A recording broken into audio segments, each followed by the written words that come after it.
basically, I'll do it without a ball. Basically, what I was seeing was just that looks good. The heels come up higher. This is here. Versus what? Some of them I'm just here. Yeah, you want to be. Yeah, you want to be in that. Like as coiled as you can. I mean, like the level of heel raise, I don't have to think about. Like if you're talking about, but yeah, I mean, I think that back foot, it's not coming. You know, you want to be. I mean, if you look at like Alcaraz. Yeah. Alcaraz is like fucking. Well, especially the back heel. The back heel, especially. Yeah. It's the front heel. I have to feel out a little bit and think about. Take a look. Like I think you know. I just see them from this view. Like I see them with the knees. Yeah. So more in front. When I've seen your load, I've wanted more down. And I think if you come down more into that compression, you're gonna find how to compress, right? And it's difficult to keep those heels there. So you're gonna find, and that's just, I'll have a little think on it. Yeah, have a think and then maybe we could do. I feel like there's this beautiful thing with the left arm where I get it tossing, it almost like rotates around the thumb. Yeah. And then I see guys kind of come into this. Yeah.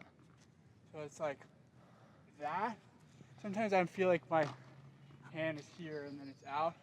Well, as long as it comes through this is another where I'd say, look, if the load is clean, I would say probably the unload's gonna be clean. I haven't seen anything where the hand looks like it's here. Like you look at somebody like Nadal, to me, they overthought that position. And then you get some of those guys who they've thought so much about how to pull the arm that it looks like they've pulled it out of the clean uncoil. It doesn't look off to me. It's something as you planted a seed, get into the cleanest fundamental load that you can, amplify your power position, and I'm sure you're gonna come out of it cleanly. It's like on the forehand, it's like you see guys set great coils, they never even extend the hand. Then you see some guys come into that coil, they're out with that extension. So maybe potentially after you really clean that serve up, you can start to play with some little nuances like that, but I'd be hesitant. I'd be more about setting very amplified power positions. Taking a peek at where I sort of, does it look good?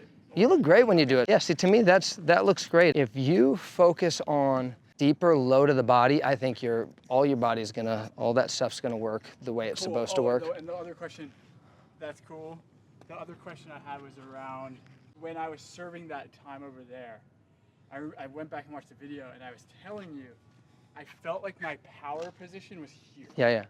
Well, those are your choices, and your choices are this, okay? And your choices are either to find a power position or to set the lag. Easiest way for me to describe the lag is when the tossing hand's up, the racket's pointing down. Yeah. If the racket's pointing down, then you're gonna get a fluidity through that power position. Probably all the greatest, most powerful servers in the world lag the racket. But I'll tell you, this next generation looks like they're going back in the other direction again. There was a generation where everybody started to lag. Now there's a generation where people are just like honoring the power position again. It's really, there's so many guys. Look at even like Joao. He's straight. When he was working with me, I had him lagging through it. Now he's just straight into a power position. Look at Iga, she's #1 in the world, working straight out. So it's kind of like the control versus power idea. You got to work for it. I like a lag. I personally work a mild lag through my swing. It just helps my arm feel looser. I love it. So I think those are colors on a canvas that you have to decide which one's better for you, whether setting a deep lag or whether just right into a power position. The value of the power position is you're probably going to get more control out of it.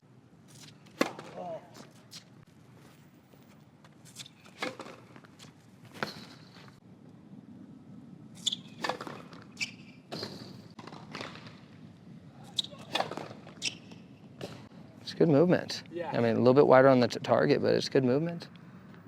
Toss is good.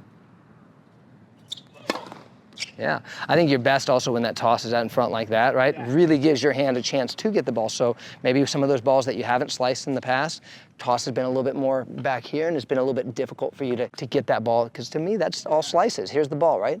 That's what slice is. Here's what kick is. That's what kick is. We're taking our hands and we're making the spin on it. So when you get that toss a little bit more in front, you're able to get that ball to make that movement out there. Yeah, it doesn't feel like I'm doing that, but I guess I probably am. Doing what? Like it doesn't feel like I'm doing what you're demonstrating that way. Yeah. Well, go from a power position and just go slow, and let's just see. Just make some spin. No, just make some spin, but to the actual ball. Do it again.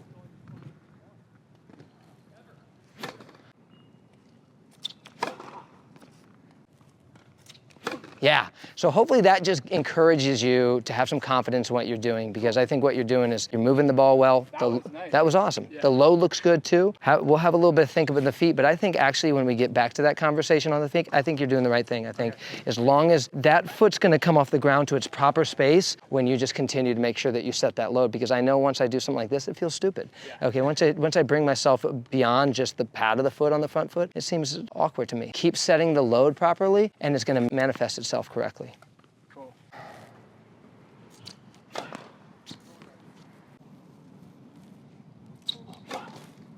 Nice. Yeah, let's go. It's just, this to me, like a lot of this stuff, and it's why we're getting into some gray areas where I'm like, because I think you're there mostly, man. I think you're there. I think now it's reps on targets, building your slice, building your kick, and putting a ton of reps into both of those serves. When I really go for it, that happens, that kind of stuff. So yeah, you're gonna get a lot of shanks out of your kick when you're working on your kick. It's just how it's gonna happen. But I think you're also getting shanks because you're not getting that toss far enough back. Okay, you gotta get it back there behind the head in order to get the kick that you want. I do get my fair share of shanks. Even when you put it there. Well, the shanks are a part of a kick growth. Like that, that's a great toss. Needed more kick, right? It was a little wispy, it was, but the toss was good and the setup was good. Now that one was awesome. Yeah, that one was great. You have more room to experiment this way. Some people don't. Some people can create kick from that position. Yes, yeah, but at the end, your hand did great work on the ball and you got some good kicks. So even there, you made up for a toss that wasn't optimal. Yeah, and you're probably getting back into that space, which is a little bit extreme for you, so. Nice. Little wispy again, but great toss and still good kick action on it. Oh, yeah, that was good. What didn't you like about that? Just the miss? I just missed, yeah. Yeah, but it's a good kick. I mean, to me, the success right now is the movement of the ball.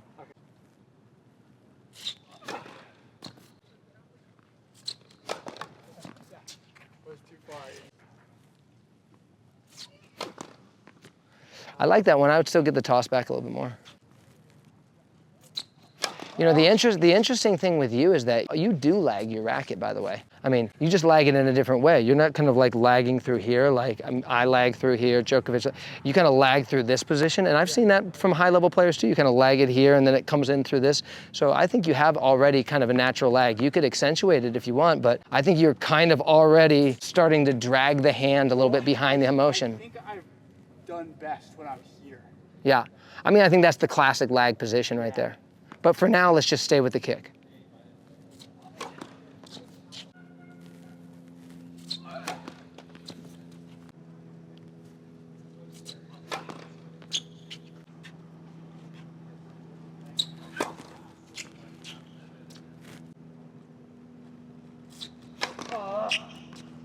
How do I know when it's too far? Like, for the toss? Yeah. I mean, when you lose, that's a pretty, you know, look at somebody, you gotta look at the different servers, you know, you look at like Shapo, somebody who's just like, oh my God, I can't believe that guy can throw it back that far. And then other people, it just looks like a nice soft fade right behind their head. I think that's experimentation a little bit, and what makes you feel comfortable and uncomfortable, and where are you getting the kick from? I don't think you need a dramatic one. It looks like you're getting pretty good action on the ball just by your hand skills. Yeah, I think that one needs more. That one is like the toss a little too high and dropping on your head.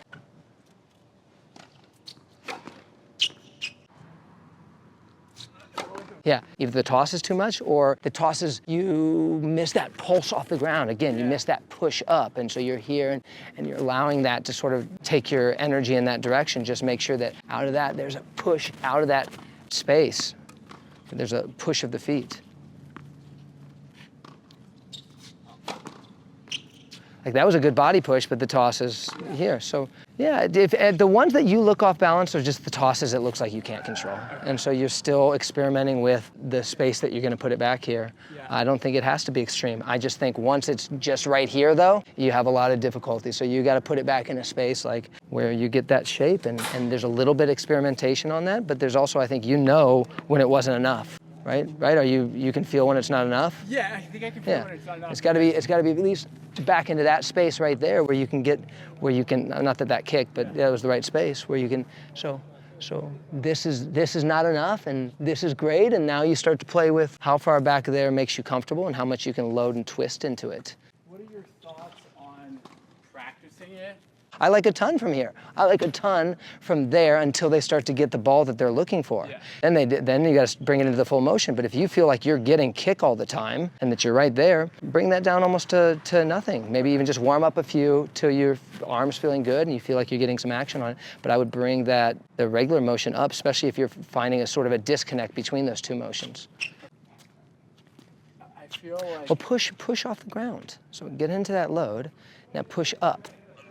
Yeah, there's just got to be a push into that space. It is a more awkward spacing, but yeah, you got, like for me it's, boom. Yeah. Like, would you almost want me to fall that way? No, I want you to push in the line of the shot that you're trying to create. So this is more of like an up push. Yeah, you want your body's energy to do whatever you're trying to do to the ball. So if any of the ones that you felt off balance, I just think they were so far back that you had a difficult time pushing in that line. I could feel it right there. I just put it like so far back. I'm like, I'm in here. So again, it either comes down to tosses too much or you're not able to coil your body enough to push your energy through the line of the shot that you're trying to create. Okay. And so it's more reps, man. It's more reps. The problem and the great thing about, I mean, like you look at your slice, it needs a technical improvement. You got to bring that racket behind your head so that you can pull through and start to feel that. So there's still those little things, but now you're getting to the point where a lot of them, it's like, okay, on the volley slice, we need more impact, right? So you're working through the core more. On the kick serve, how far exactly do we toss it, right? How much can you manage before you start to feel off balance or not able to project your energy? You're getting to the point where it's no longer the black and white of technique. It is, what can you take that technique and bend it to do? That's the name of the game after you fill out your game, is your own sensibilities about it. So you're getting to a lot of those. That's why I sometimes struggle a little bit in some of our conversations, especially on the serve, is that it's looking really fundamentally healthy now. Where do you take those things? You know, continue to work on your targets and broaden your conversations through reps but where exactly do you go with that toss? Well, let's keep, I know I want it in a space behind you that allows you to get that movement, but I don't want it in a space behind you where you're uncomfortable. Okay. So you got to find that ground.